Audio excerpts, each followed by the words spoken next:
Yo,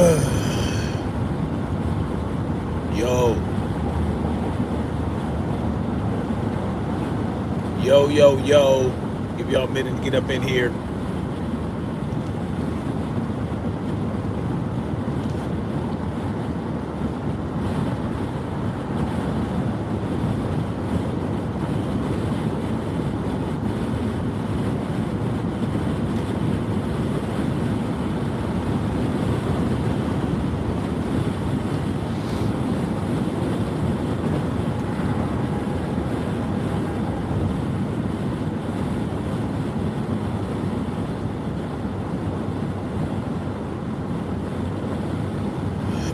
Yo. Good morning, good afternoon, good evening, wherever you're at in the world. It's Tyrus Bain, aka The Definition. Welcome to Freedom's March, the channel where every day we march ever so closer to freedom. One step at a time, one day at a time.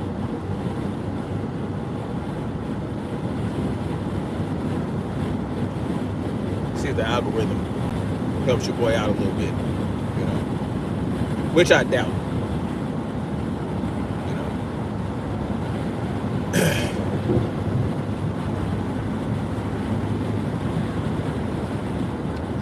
Right now, I am on my way to Lexington, Kentucky, where I will be doing about 2 months of training, get some more skills under my belt, you know what I'm saying, and make myself that more valuable, and bring me closer to actual more financial freedom. I got big plans, y'all. But right now, I'm starting to shift gears, people. Starting to shift gears. This channel right here is dead, and there are more things I want to do in terms of, not financial, but freedom, in terms of educational freedom of education. You know what I'm saying?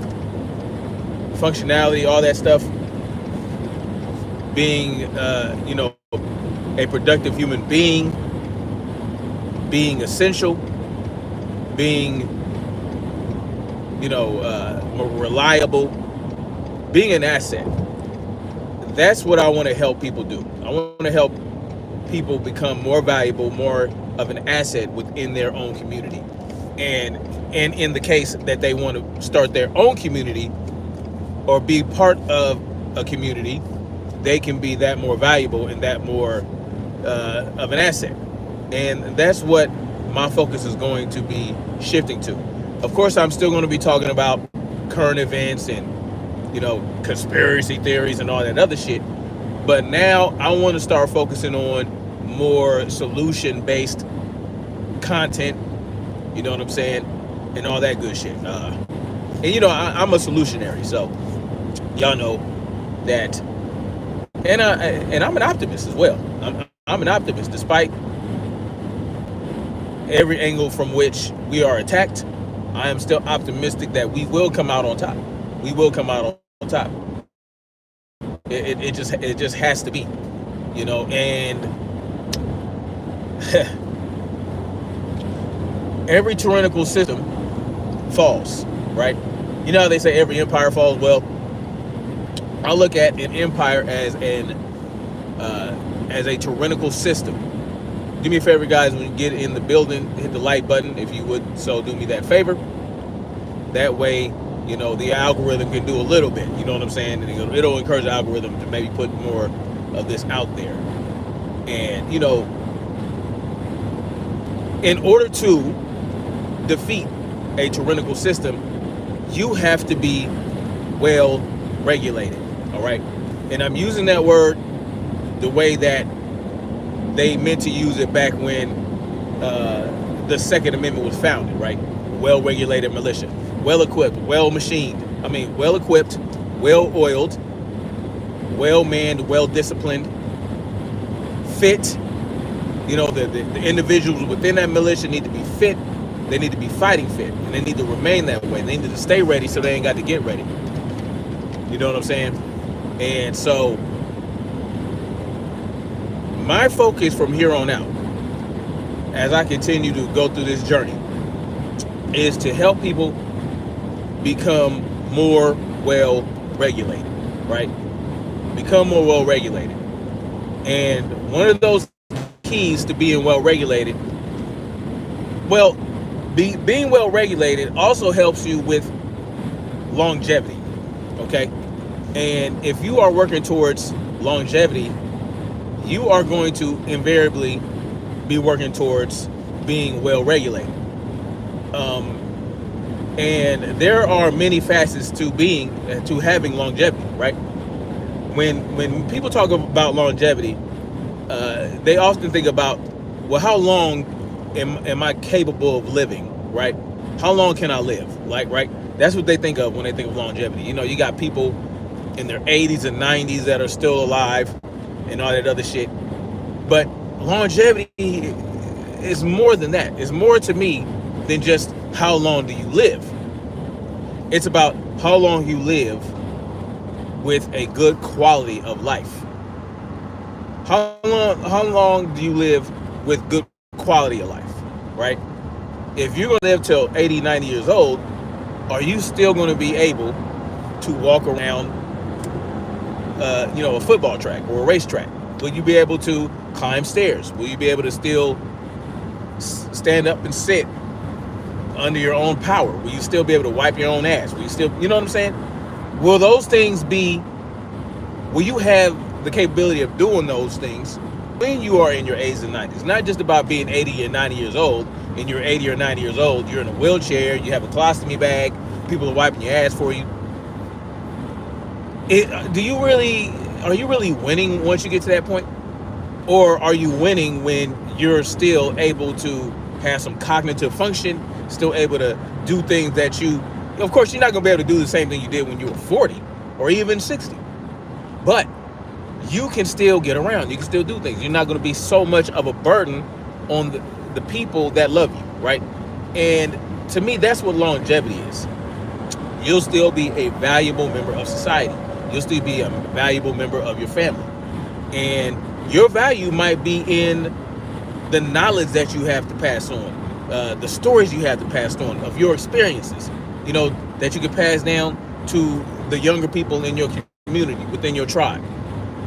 And, there are certain things you can do that can help you be that 80 or 90 year old where, there's plenty of 80 or 90 year olds that are out there still spry, still young acting, still, you know what I'm saying?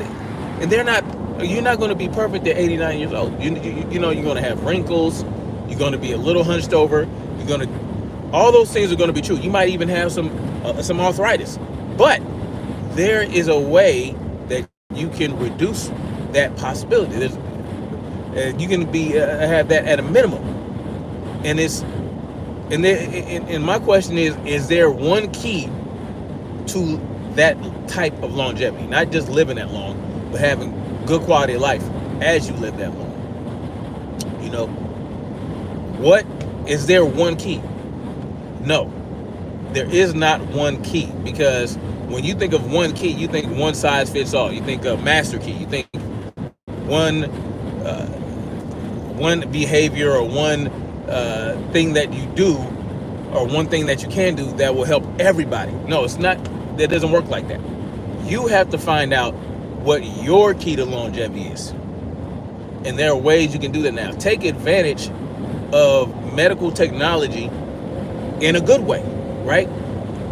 By getting your blood work done, getting your physicals done, changing things up, and then get more blood work done to find out, well, how did that affect me, right? Find out what your key is, because not everybody has the same key. Now, some people are going to have some components that are the same of that key, right? Each key has a tooth or whatever you want, however you want to think of it.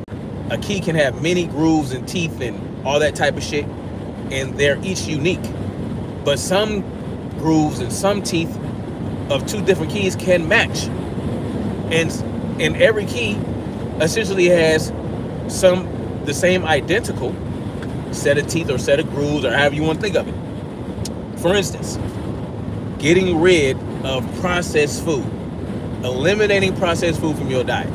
And when I say processed food, I don't mean, let's not be pedantic, because all food that you eat goes through a process before you eat it, right? I'm talking about food processed with seed oils, and unnatural emulsifiers, carrageenan, vegetable shortening, soybean oil. If it says vegetable oil, just assume that it has rapeseed oil or canola oil, that it has corn oil, that it has all these different oils, all these industrial seed oils that will oxidize, right? And especially if they use these industrial seed oils to create some type of, as an emulsifier, to solidify the oil itself, right? So what they'll do is they'll add a hydrogen molecule to make it a solid, right? That's what they'll do. So they're adding molecules, they're adding hydrogen to these oils, right? When you see a hydrogenated and shortening, that type of bullshit, that type of crap, and they're putting it in candy bars, they're putting it in all kind of shit. If you see vegetable seed oil, right, that is a trans fat. And if you see the hydrogenated seed oil is a trans fat. And industrial seed oils itself are also not good for you, right? What do? They oxygenate cholesterol buildup in your arteries, right? When it oxygenate, when the LDL cholesterol becomes oxygenated, it makes it stickier. It sticks to the cell wall, or not the cell wall. It sticks to the blood vessel wall and all that type of shit. And how they talk about how blood vessels get thinned out by cholesterol and all. It's simply because the cholesterol is being oxidized. You do not want your cholesterol to be oxidized. You want it to be free flowing. You want it to do what it needs to do. You want it to get from point A to point B to rebuild to create a cell membrane, to create a brain cell. You know what I'm saying? Like cells in your brain are made up completely damn near of cholesterol. So your cholesterol needs to get to these places, right? So when they tell you that cholesterol is bad for you and all this, that, and the third, right? That's not the case, right? The cholesterol that you get from food does not automatically become serum cholesterol, right? Serum cholesterol means that the cholesterol that is in your bloodstream, that is basically it has gone through a process. If you consume exogenous cholesterol, it has to go through your digestive tract, and then it has, including your liver, right? And that's your liver also creates cholesterol. Your liver creates cholesterol so that it can create cells, so that your body can create cells so that it can go to your brain past the blood-brain barrier to repair brain cells and all that other type of shit. So this is what happens. That's why your brain uses so much energy. Your brain uses about 25% of your energy, and most of your brain is made up of cholesterol, outside of the water and all that other shit. Most of your brain is made up of cholesterol. Your body needs cholesterol, and you need exogenous cholesterol to help take stress off the liver from having to create so much cholesterol. So it still goes to your liver, and your liver doesn't have to go through the process of, oh, now I got to create so much more cholesterol because we're low on cholesterol. No. The cholesterol that you get from food does not just automatically go into the blood. So these are things that they're trying to tell you that are not true. They're trying to tell you, oh, well, if you eat this cholesterol, you eat that cholesterol, it's going to fuck up your heart and all that. No. That's not how that shit works, right? In order for cholesterol to become bad, it has to be oxidized. Once it becomes oxidized, it basically gets sticky and it doesn't go where it needs to go. It gets stuck. But that's where the HDL comes in. HDL comes through and it can clean that up too. But anyway, the key, one crucial component of a key to longevity is to eliminate processed foods. Eliminate processed foods. If everyone does that, everyone that consumes processed foods on a daily basis, if everyone eliminates processed foods that contain vegetable oils, that contain chemicals like, well, there's all kinds. I can't even go through right now. I'll actually do a video where I go through, I'll get some processed food and then I'll go through all the ingredients and show you which ingredients are the ones you absolutely do not want. Right? And so right now I don't want to just rattle off what because I'm driving right now. So, but you want foods that have the least amount, damn it, I don't know if I have that in here, of processed, the least amount of ingredients possible, right? Unless, of course, those ingredients are all recognizable as whole pieces that fit into one. You know what I'm saying? I'm not even making whole pieces that fit into one, but you get what I'm saying. Like, I eat Condition 1 bars. Condition 1 bars are great, right?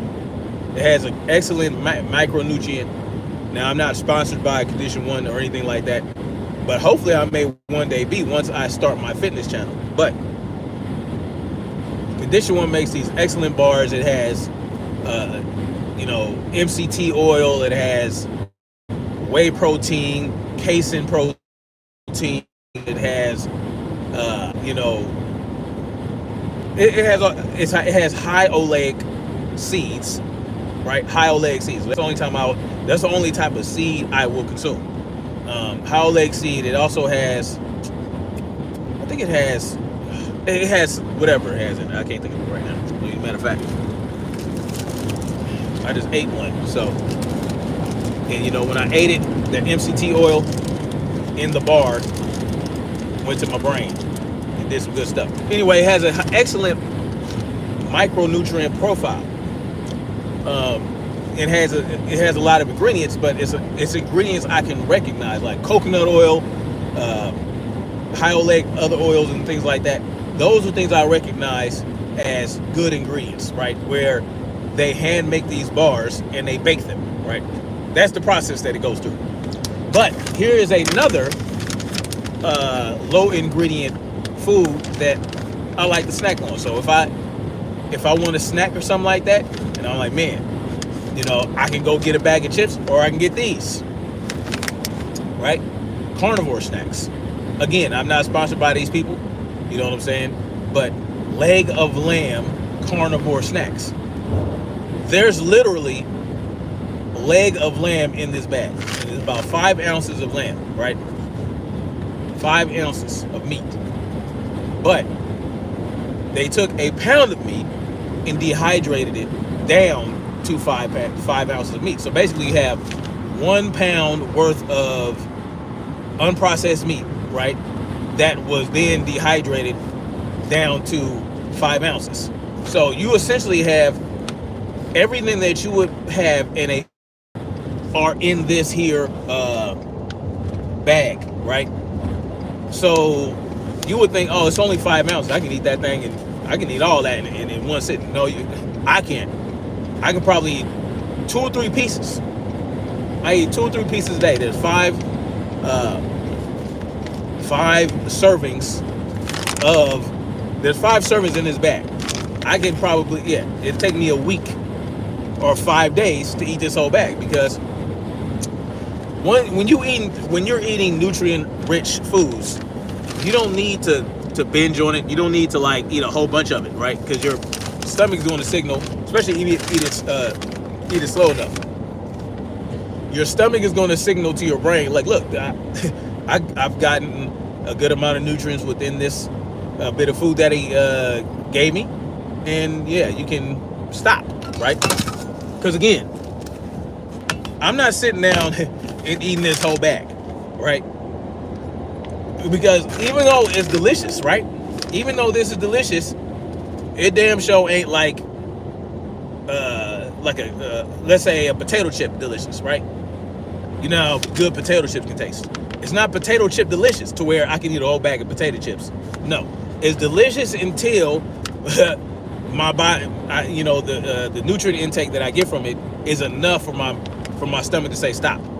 Meaning I'm not going to binge on this here. I'm going to eat. And look, I don't even eat the whole serving in one sitting. I might eat the whole serving throughout the day. I might take little pieces of one piece. So let's say there one serving is 3 pieces, right? Yeah, no, 2 pieces. One serving is 2 pieces. I might eat a third of a piece at a time. And then a couple hours later, I eat another third of a piece. Like, I'm not sitting up here, you're not going to binge on this. But if you swap this out with a bag of potato chips, right, you are going to save yourself from eating a lot of processed food, right? One bag of potato chips is going to cost you, I don't know how much a bag of potato chips costs. Let's say you have, hell, I don't even want to speculate on that because I don't even buy potato chips no more. But that's not a cheap bag. This is not cheap. This is about 30 bucks. 30 bucks for this. But again, it's going to last you 4 or 5 days. And you're going to take little bites of it and you're going to be good. 4 or 5 days, okay. You know what I'm saying? So that's what? $8 a serving of some quality grass-fed lamb.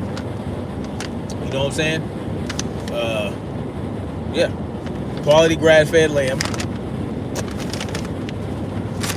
And guess what the ingredients are?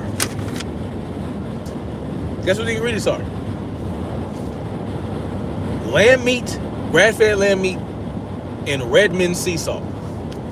Redmond's H&C salt. That's it. That's it.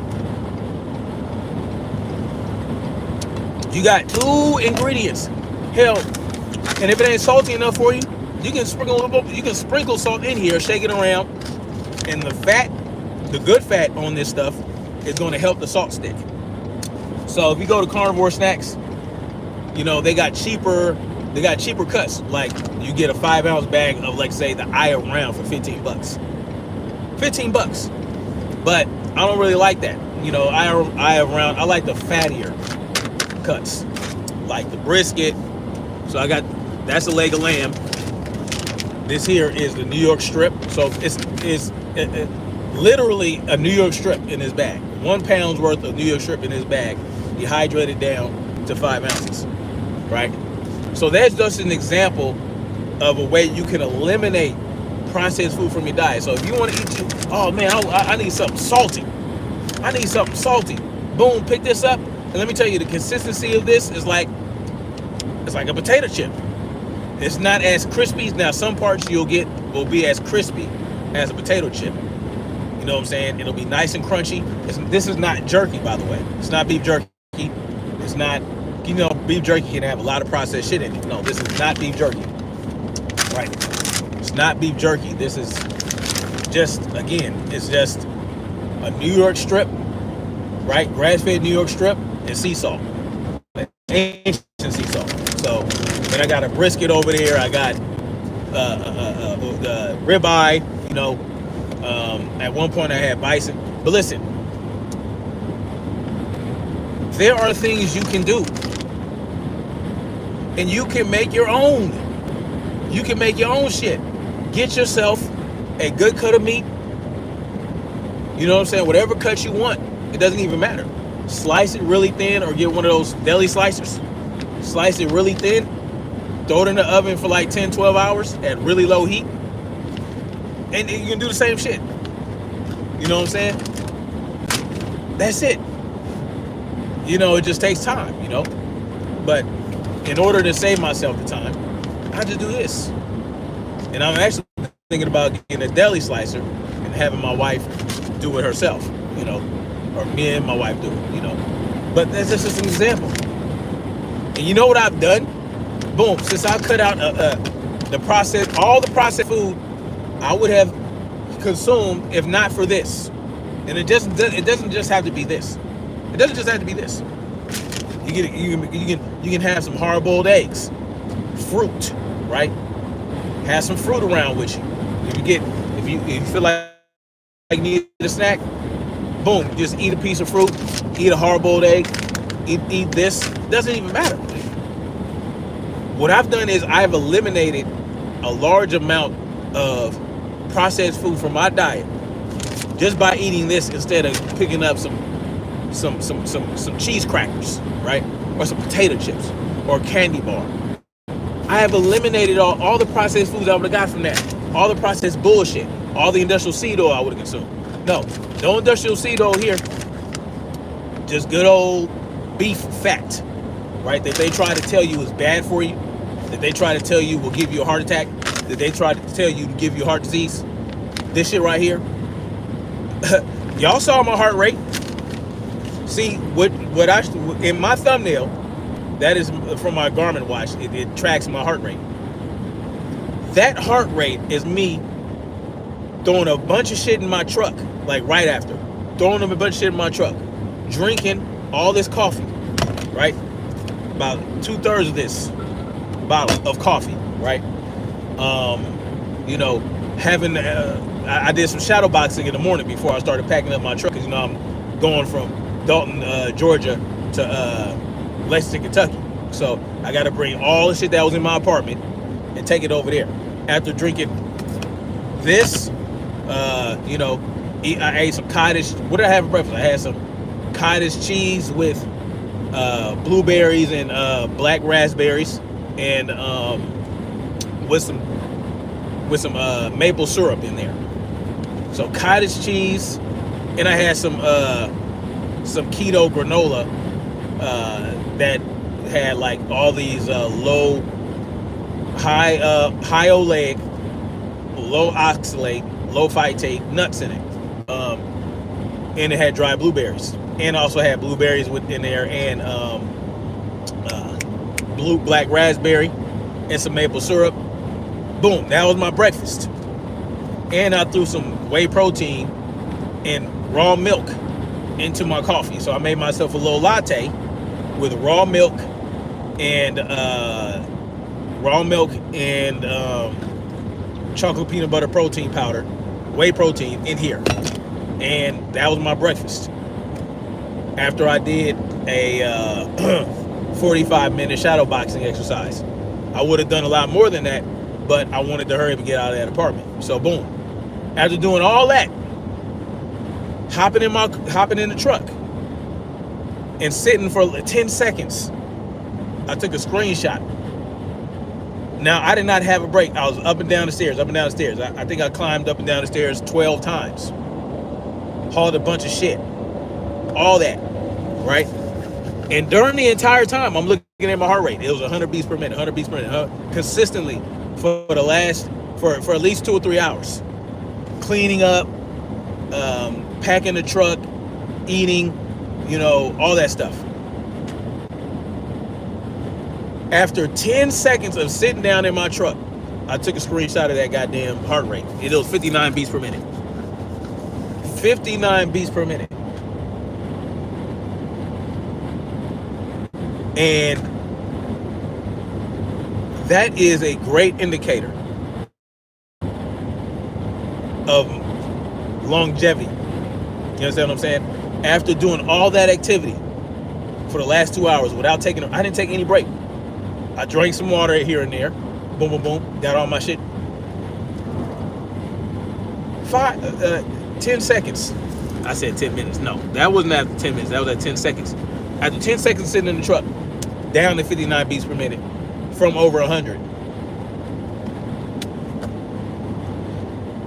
See, that has a lot to do with your parasympathetic nervous system, or sympathetic nervous system, I think. Which I had tested when I went to cardiologist a couple years ago, and it was excellent. But the key is this. Outside of eliminating as much processed food from my diet as possible, consuming good healthy fats like ghee, Wagyu tallow. It doesn't have to be Wagyu tallow, right? It can be regular ass tallow, grass-fed tallow, grass-fed butter ghee, grass-fed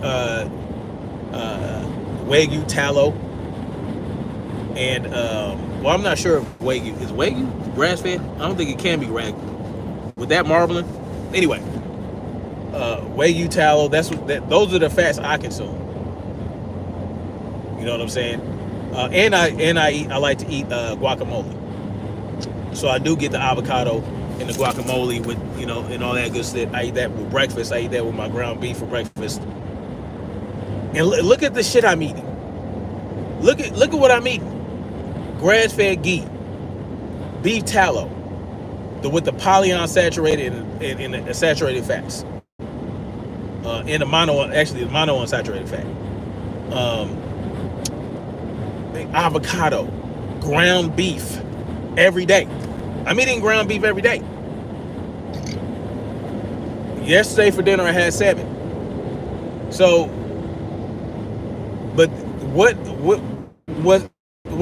remains consistent is the fact that I'm leaving processed crap or reducing it greatly from my diet.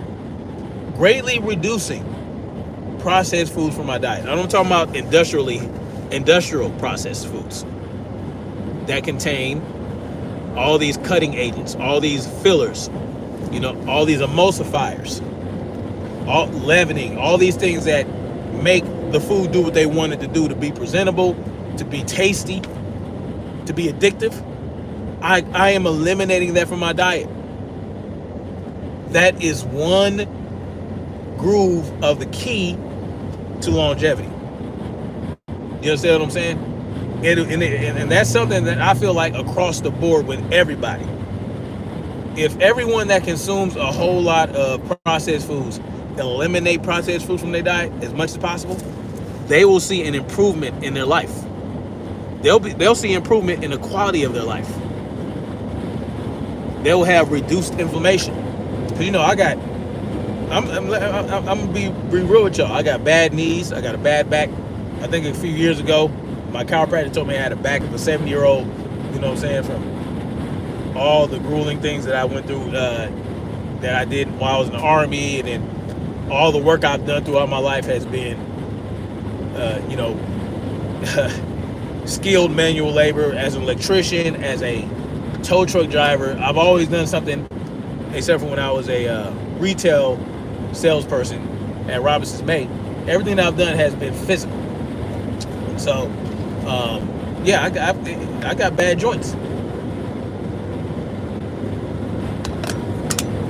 But what I've done is, through eliminating much of the processed food from my diet, eliminating the processed sugar from my diet. That also includes that. When I say processed food, I mean I'm including table sugar. I'm including high fructose corn syrup. I'm including maltodextrin. I'm including all that shit. I'm including all that. I have experienced a drop in inflammation for myself, and it has improved my quality of life. I mean, I've never had bad skin or anything like that. I've never had that. But when I was a lot heavier, I think I had darker circles. I had dark circles under my eyes. I was pre-diabetic. You know what I'm saying? I looked older, I believe, when I was almost 300 pounds. But now, I ain't got no dark circles under my eyes. I mean, that's something that's basically, I felt was genetic, because my mother had dark circles, my sister had, and I had some dark circles. But once I started eliminating bullshit from my diet, hey, my skin has gotten a lot better. A lot better. Matter of fact, when I don't have a full beard where the grays are showing, everybody tells me I look a lot younger than I am. And I feel a lot younger than I am. So that's crucial.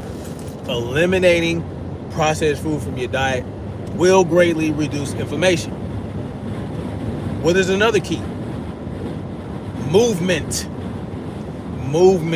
exercise, going out there, getting exercise, doing your cardio, doing your resistance exercises, walking, you know what I'm saying? Using your body to move, right? Not just sitting there all day like a lump on a log. Even if you have an office job, there's no reason you can't get up every 5 or 10 minutes, do some push-ups, do some squats, do some lunges, do some jumping jacks, do some shadow boxing. I mean, if they look at you crazy in the office, like, look, man, I'm getting stiff. I'm just trying to loosen up a little bit. There are things you can do.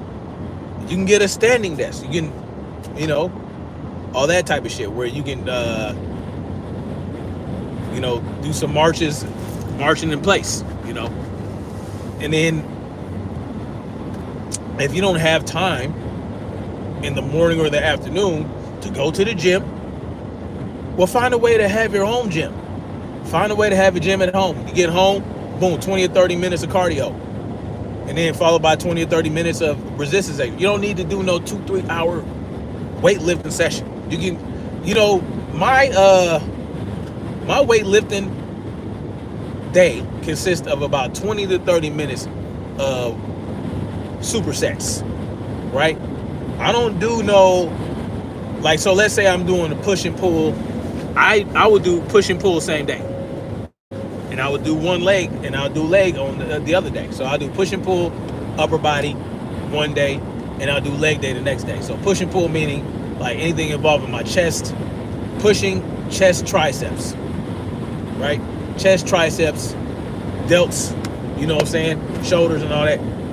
And pull including, lats, back, rhomboids, whatever, traps, all that shit. 20 or 30 minutes. That's all I need. I don't need to sit there and do a set of chest presses, wait 2 or 3 minutes, do another set, wait 2 or 3 minutes, do another set, and then go to the next exercise. No. What I'll do is, boom, I knock out a set of chest presses, whether it be flies. I like to do the flies. I like to do the cable flies. I like to do the cable inclines, where I'm standing and I can basically press up with the cables. That way I'm hitting my upper chest. So I might do a set of that, boom, and then immediately raise up the little thing where the cable is, raise it up and do some lat pull downs with the same cable. Immediately. I don't take no break. So that's a superset. So I'll go from push to pull, back to push, back to pull, back to push, back to pull, no rest.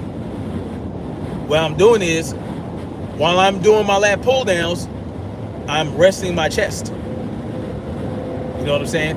And then while I'm doing my lat pull downs, I'm also hitting my rear delts. Right? So now my front delts are getting rest. And when I'm doing my cable push flies incline, I'm also hitting my front delts as well. You know what I'm saying? So I'll do that back and forth. Right? And then, boom, once I'm done with that, I head right on over to a pull-up machine. Or not a pull-up machine, but a curl machine. Like the preacher curl machine. I'll do that. Boom, go right on over and do the tricep push down machine. Immediately back to the curls. Immediately back. I don't take breaks. I don't take 2, 3, 4, 5 minute breaks in between. I hit that back to back to back to back to back in a superset fashion. That way I can get it done 20, 30 minutes. And I do it during my lunch break. So I take 20 or 30 minutes for my lunch break to do those exercises. Boom. Then I go eat. That's how I do it. But in the morning, I get up early before I go to work, and I'll do like an hour to hour and a half of cardio. Right? Movement. I do that every day. Boom, boom, boom. And even while I'm at work, I'm walking because, I'm on a construction site. Boom, I gotta walk around. I gotta look at what guys are doing. I gotta check the quality of the work. Boom, that gives me a good reason to get my steps in. So I'm also getting my steps in that way. While I'm at work, I can get easily 20,000 steps, including the steps that I use during my cardio and during my resistance training. And so exercise, cardio, resistance training, these are things that are also going to improve that are going to increase longevity. Cardio is not only are you going to lose some good amount of weight if you do a lot of cardio, right? It's going to keep you in shape. Not only that, but it's great for your heart. It's great for your heart. There's nothing better for your heart than cardio. You understand what I'm saying? That improves the life of your heart. That improves the quality of your heart. Because when you're not doing cardio, you don't want your heart to beat. You don't want your heart to beat 70, 80, 90, even 60 beats per minute while you just chilling. No, you want your heart to go level down all the way to the 50s. 50s, even 40s sometimes if you're chilling long enough. And yeah, you're not going to be chilling for that great period of time, because then, of course, you know, but you do need that recovery time throughout the day. You do need that recovery time, so make sure you're getting your recovery time throughout the day. And that's why I think napping could be another key component to a quality of life, which is not really a thing in the United States, right? Napping, who heard of that? For adults, but I feel like if adults could nap, they'd be a lot better off. But not something I'm doing right now. But I really don't get my naps in. So yeah, these are things. So what is that going to do? Exercise. When you do resistance training, not only are you strengthening and building muscle, you are also strengthening connective tissue.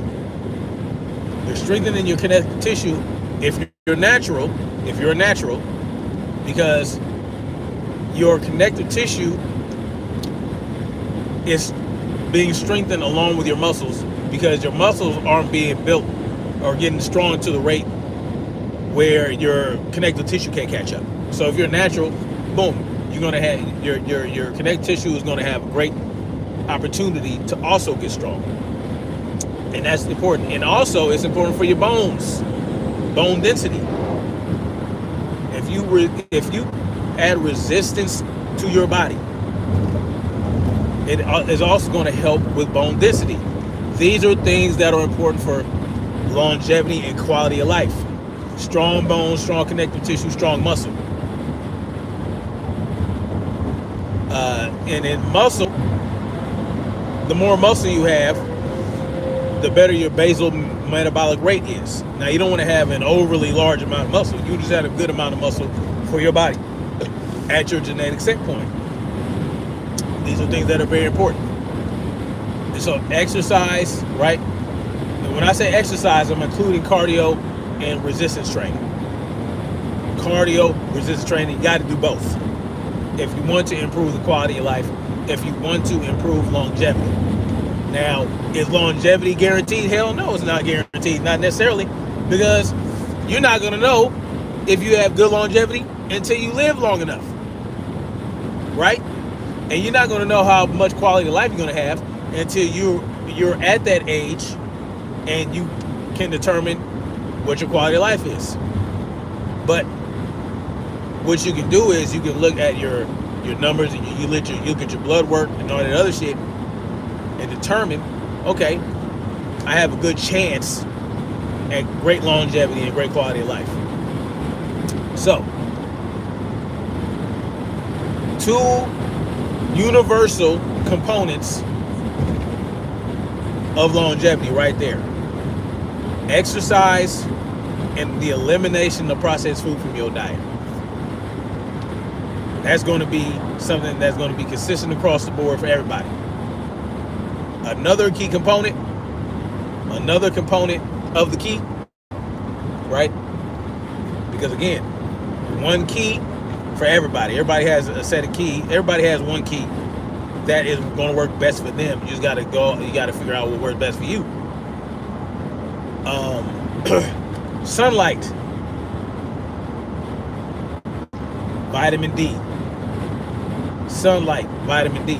All those processes that your body goes through when you eat, when you exercise, when you take in nutrients and all that good shit, is going to be made better with the presence of vitamin D. Sunlight, from sunlight. That is the best way to get it. From the sun. From the sun. And now, if you don't get that much sun, and where you at, Yeah, you can get some. You can take some exogenous vitamin D and vitamin K. Yeah, that's going to help with vitamin D creation, or the vitamin D is a hormone basically. So, but it'll have better activation. The vitamin D within your body will have better activation through sunlight, right? And then, but again, if you don't have a lot of sunlight where you're at, right? Like in North America, we don't get nearly as much vitamin D as we need throughout the year. Well, then you can take some exogenous vitamin D. Boom. Okay, that'll help, right? But vitamin D, sunlight. Every morning and every evening before the sun goes down, get you some sunlight. And even during the peak, when the sun is at its highest, get some sunlight, take a break. If you're at work, you know what I'm saying? You're not working 30 feet on, you're not working 30 feet on the ground, are you? No, you can take 10, 15 minutes here and there, step outside, look at the sun, boom, go back in, get back to work. You know what I'm saying? You can get up in the morning, let's say you don't have to know when your sunrise and sunset is so that you catch that. That is another key component that across the board will help everybody with longevity and the quality of life. So that's three key components thus far that I talked about. Eliminating processed food from your diet, exercise, quality sunlight, and vitamin D. Another key component. Now this is a little bit more abstract. This is something there has to be a little bit more research in my mind needs to be done for this. But it can't hurt, right? It definitely can't hurt. And when I do it, I feel a whole lot better. Like I feel rejuvenating. Grounding. Another potentially key component that will contribute to longevity, quality of life. Grounding, potential key component, and plug it into the grounded part of your wall outlet, of course. But they'll have an adapter, so they'll have an adapter where it'll go into the grounded part of your, not the grounded part, but the grounding port of your wall plug. So, and then you can lay it in your bed, and then you're getting grounded while you're sleeping. Now, I haven't tried it. I'm thinking about getting one myself, but they said that they did have a increased quality of sleep. So that's another key. That's a potential key component. Again, there might need to be a little bit more research done, but there is definitely enough research to show that vitamin D in good quality sunlight, and maybe not put so much goddamn motherfucking sunblock on when you go outside, right? Now, some people need more sunblock than others. Find out what's better for you. Vitamin D, exercise, reducing the consumption of processed foods. Those three things, there is definitely enough research on those three things that show that it will improve your quality of life and possibly your longevity. Because, yeah, you might have longevity, but if you get shot in the face tomorrow, it ain't gonna fucking matter, right? So, again, a potential key to longevity. Grounding, that's something that you might want to look into a little bit, and then of course, another key component, water. Drink a lot of water, right? Not too much water, but enough. And then also, while you're consuming that water, you want to make sure you get your electrolytes in.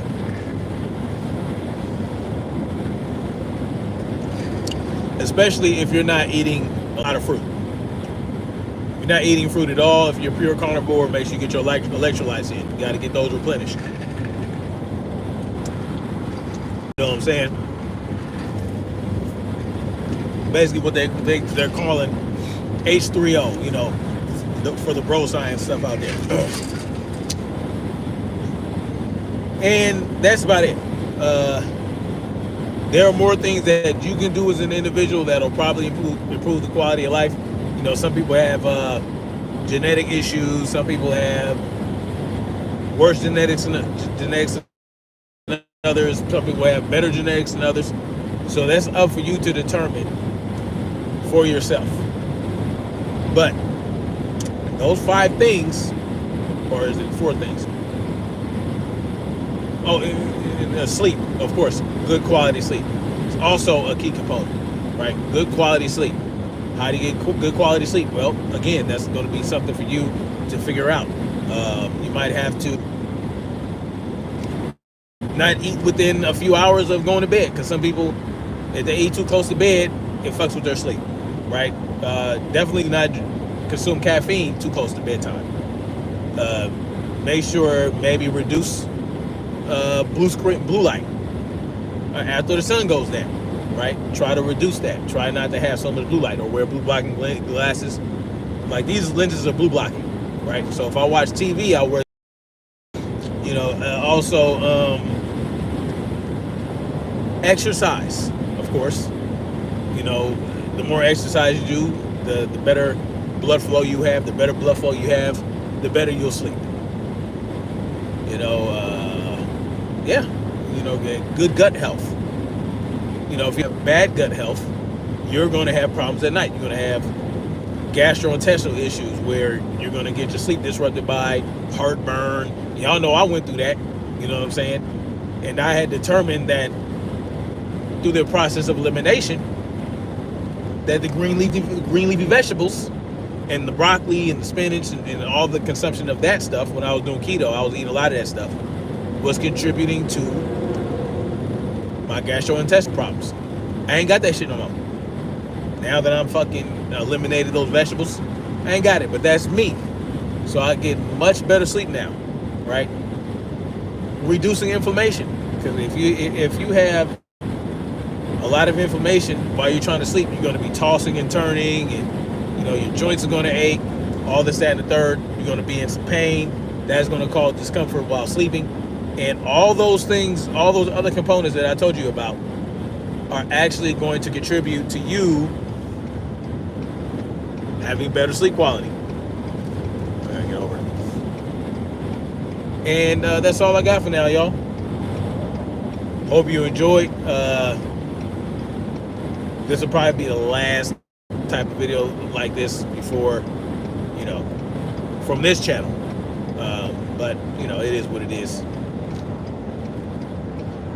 And I might actually get back on like in an hour or so to talk about something else, but we'll see about that.